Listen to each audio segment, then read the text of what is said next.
মান ইউরিদিল্লাহু বিহি খায়রান ইউফাক্কিহু ফিদ্দীন।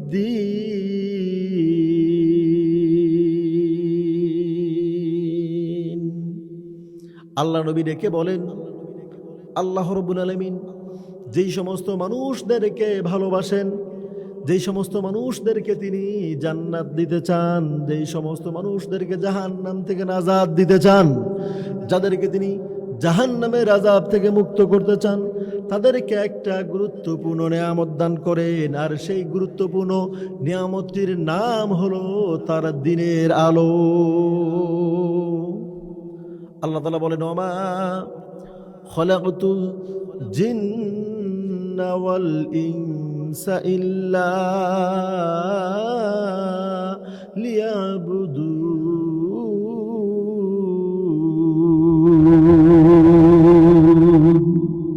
আল্লাহ রাব্বুল আলামিন বলেন, আমি মানুষ এবং জিন জাতিকে সৃষ্টি করেছি শুধুমাত্র আমার ইবাদত করার জন্য।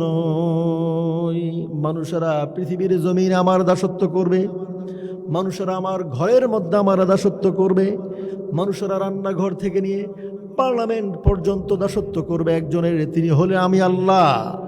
আমি আল্লাহ তাআলার দাসত্ব সব জায়গার মধ্যেই করতে হবে। আল্লাহ তাআলা বলে দিয়েছেন সূরাতুল ফাতিহার মধ্যে, ইয়্যাকা না'বুদু ওয়া ইয়্যাকা নাস্তাঈন।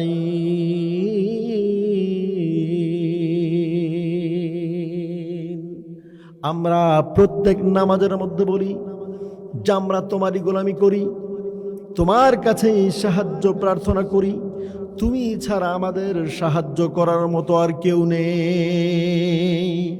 বন্ধুগণ আমার, হযরতে আলী রাদিয়াল্লাহু তাআলা আনহু আলেম ওলামাদেরকে লক্ষ্য করে এবং পৃথিবীর সমস্ত মানুষদেরকে উদ্দেশ্য করে তিনি বলেন, ওয়াহাল আফসাদাদ-দীন ইল্লাল মুলুকু ওয়া আহবারু সুইন ওয়া রুহবানুহা। হযরতে আলী ইবনে আবি তালিব রাদিয়াল্লাহু তাআলা আনহু বলেন, আল্লাহ তাআলার দ্বীনকে পৃথিবীর জমিনে বিকৃত করেছে দুই শ্রেণীর লোকেরা। এক শ্রেণীর লোকেরা হলো শাসক গোষ্ঠী, যারা পৃথিবী শাসন করে, এবং আর এক শ্রেণীর, দ্বিতীয় শ্রেণীর লোকেরা হলো ধর্মীয় আলেমেরা। এই আলেম কারা? এই আলেমরা হলো ওই শাসক দলের পাঁচাটা গোলাম। এই দুই শ্রেণীর ব্যক্তিরা আল্লাহর দ্বীনকে এমন ভাবে বিকৃত করেছে, আল্লাহর দ্বীনকে মূল সোর্স থেকে সরিয়ে নিয়ে তারা ভিন্ন ধারায় ভাসিয়ে দিয়েছে। বন্ধুগণ আমার, গভীর মনোযোগ দিতে হবে। আমরা গোলাম কার? আমরা সবাই হলাম আল্লাহর গোলাম। এই গোলামি শুধুমাত্র মসজিদে করলে হবে না, শুধুমাত্র মাহফিলের প্যান্ডেলেই করলে হবে না। গোলামি করতে হবে, আল্লাহ তাআলা বলেছেন, এই রান্নাঘর থেকে নিয়ে পার্লামেন্ট, গণভবন থেকে নিয়ে বঙ্গভবন, সমস্ত জায়গার মধ্যে গোলামি হবে একজনের। তিনি হলেন কে? তিনি হলেন আল্লাহ। তিনি কে? আল্লাহ তাআলা বলেন, সব জায়গার মধ্যে তোমরা গোলামি করবা। আমি তোমাদের কাছে একটা গাইডলাইন হিসেবে, তোমাদের চলার জন্য গাইড বুক হিসেবে, সংবিধান হিসেবে আমি একটা কিতাবকে নাজিল করে দিলাম। সেই কিতাবের নাম হলো আল কুরআনুল কারীম। আল কুরআনুল কারীমকে যে ব্যক্তি ধারণ করবে এই পৃথিবীর জমিনে, ওই ব্যক্তির মাধ্যমে আর কোনো অন্যায় কাজ হতে পারে না। এবং এটি এমন একটি আলো, এর ব্যাখ্যায় হযরত ইমাম ইবনে তাইমিয়া রাহিমাহুল্লাহ তার বিখ্যাত গ্রন্থ মাজমুআতুল ফাতাওয়া লিশাইখ ইবনে তাইমিয়ার তিনি ভূমিকায় লিখেছেন, আল্লাহ তাআলা মানুষদেরকে চোখ দিয়েছেন দুই প্রকারের। চোখ কয় প্রকার? চোখ হয় দুই প্রকারে। একটা হলো বাহ্যিক চক্ষু, যে চোখ দিয়ে আমরা অলওয়েজ দেখি, আর একটা হলো অন্তরের চক্ষু, জ্ঞানের চক্ষু, বিবেক বুদ্ধির চক্ষু। কিন্তু এই চোখ যত ভালো হোক না কেন, এই চোখের সামনে আমার যদি কোনো আলো না থাকে, তাহলে এই চোখ দিয়ে আমি পৃথিবীর কোনো কিছুই দেখতে পারবো না। এই মুহূর্তে এই প্যান্ডেলের সমস্ত লাইট যদি বন্ধ করে দেওয়া হয়, বন্ধুগণ আমার, তাহলে আমরা সবাই অন্ধকার ছাড়া আর কিছুই দেখতে পাবো না। ঠিক তেমনি দিনের বেলায় আপনি বাহিরে যাবেন, আপনি সূর্যের আলো পাবেন, আপনি ঘরের ভিতরে ঢুকবেন, লাইটের আলো পাবেন, বিদ্যুতের আলো পাবেন। যদি কোনো প্রকার আলো আপনার চোখের সামনে না থাকে, আপনার চোখ যত ভালো হোক না কেন, যত পাওয়ার থাকুক না কেন, এই চোখ দিয়ে পৃথিবীর কোনো কিছুই আপনি দেখতে পাবেন না। এভাবে এই চোখের যেমন শর্ত, চোখ দিয়ে দেখার জন্য আলোর প্রয়োজন, ঠিক তেমনি আল্লাহ তাআলা মানুষকে অন্তরে যে চোখ দিয়েছেন, বিবেকের জন্য যে চক্ষু দিয়েছেন, এই চোখের সামনেও একটা আলোর প্রয়োজন আছে।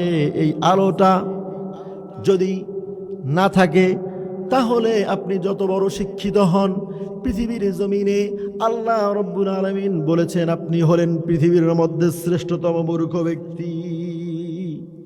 আল্লাহ তাআলা বলেছেন এই আলোটা কি, এই জ্ঞানের চোখের আলোটা কি, বিবেক বুদ্ধির চোখের আলোটা কি। এই প্রসঙ্গে কুরআনুল কারীম আল্লাহ তাআলা বলেছেন, কদ জাআকুম মিনাল্লাহি নূরু ওয়া কিতাবুম মুবিন।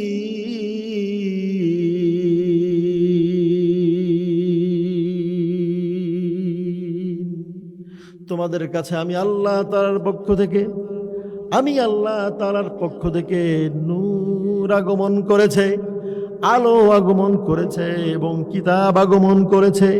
প্রিয় ভাইয়েরা আমার, এই আলো যদি কোনো মানুষের ভিতরে না থাকে, তাহলে ওই মানুষের যত জ্ঞান থাকুক না কেন, জ্ঞান থাকা সত্ত্বেও ওই মানুষ মূর্খ বলে বিবেচিত হয়ে যাবে।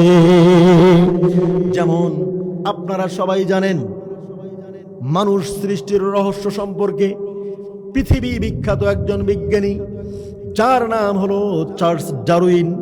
এই ডারউইন তার গুরুত্বপূর্ণ একটা থিওরিতে বলেছে, মানুষের জন্ম হয়েছে, মানুষের সৃষ্টি হয়েছে বানর থেকে। মানুষের পূর্বপুরুষ, মানুষের আদি পুরুষ ছিল বানর। এই বানর জঙ্গলের মধ্যে ঘোরাফেরা করতে করতে এক পর্যায়ে একটা বানরের লেজ খসে যাওয়ার পরে ওই বানরটা এক পর্যায়ে সোজা হয়ে হাঁটা শুরু করে দিল। যখন সোজা হয়ে হাঁটা শুরু করলো, এক পর্যায়ে এর পরবর্তী প্রজন্ম যারা আসলো, তারা আর একটু সোজা হয়ে হাঁটা শুরু করে দিল। এর পরবর্তী প্রজন্ম যারা আসলো, তারা আবার টুকটাক কথা বলা শুরু করে দিল। এর পরবর্তী প্রজন্ম যারা আসলো, তারা আবার সরাসরি কথা বলা শুরু করে দিল। এভাবে মানুষদেরকে বোকা বানিয়েছে। তার ভিতরে কুরআনুল কারীমের জ্ঞান না থাকার কারণে নিজেকে বানরের বাচ্চা বলে দাবি করেছে। পৃথিবীর সমস্ত মানুষদেরকে বানরের বাচ্চা বানাবার জন্য পায়তারা করেছে। অপরদিকে যদি তাকান, ডক্টর মরিস বুকাইলি কুরআনুল কারীমের ভুল ধরার জন্য এত উদ্বিগ্ন ছিলেন, এত আগ্রহী ছিলেন, কুরআনুল কারীমের ভুল ধরেই ছাড়বে। তার কথা হলো, আমি খ্রিস্টান, আমার বাইবেলের মধ্যে এতগুলো ভুল আছে, আমার অন্য কোনো ধর্মের কিতাবের মধ্যে এত ভুল আছে। কিন্তু মুসলমানরা বলে থাকেন, মুসলমানরা দাবি করে মুসলিমদের কুরআনুল কারীমের মধ্যে কোনো ভুল নাই, আমি কুরআনুল কারীমের ভুল ধরেই ছাড়বো। এটা ভাবার পরে যখন মরিস বুকাইলি কুরআনুল কারীমকে পড়লেন, ইংরেজিতে টুকটাক কটা ভুল পেয়ে গেলেন। এরপরে যখন তিনি ভাবলেন যে কুরআনুল কারীম ইংরেজিতে ভুল ধরে কোনো লাভ হবে না, অনুবাদকরা ভুল লিখতে পারে, অতএব আমাকে কুরআনুল কারীম মূল যে ভাষায় নাজিল হয়েছে, যেই ভাষায় কুরআনুল কারীম আছে, এই ভাষায় আমাকে শিক্ষা গ্রহণ করতে হবে। আমাকে কুরআনুল কারীমের অরিজিনালটা শিক্ষা করে তারপরে কুরআনুল কারীমের ভুল আমাকে ধরতে হবে।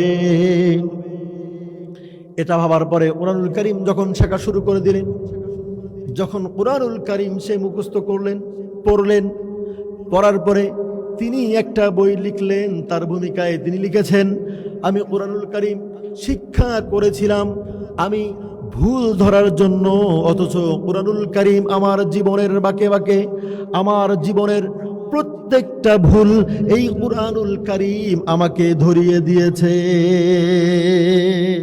এজন্য আল্লাহ তাআলা বলেন, قد جاءكم من الله نور وكتاب مبين।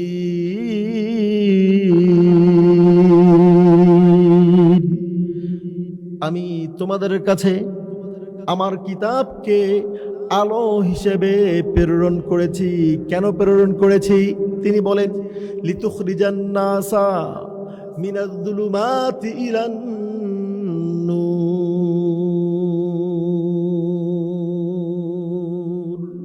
নবীজি, পৃথিবীর মানুষদেরকে তুমি বলে দাও, তুমি কোরআনের মাধ্যমে মানুষদেরকে অন্ধকার থেকে আলোর পথে বের করে নিয়ে আসবে। এজন্যই আমি কোরআনুল কারীমকে তোমাদের জন্য আলো হিসেবে প্রেরণ করেছি, তোমাদের জন্য প্রপার গাইডলাইন হিসেবে প্রেরণ করেছি, তোমাদের জন্য সংবিধান আকারে আমি কোরআনুল কারীমকে প্রেরণ করেছি।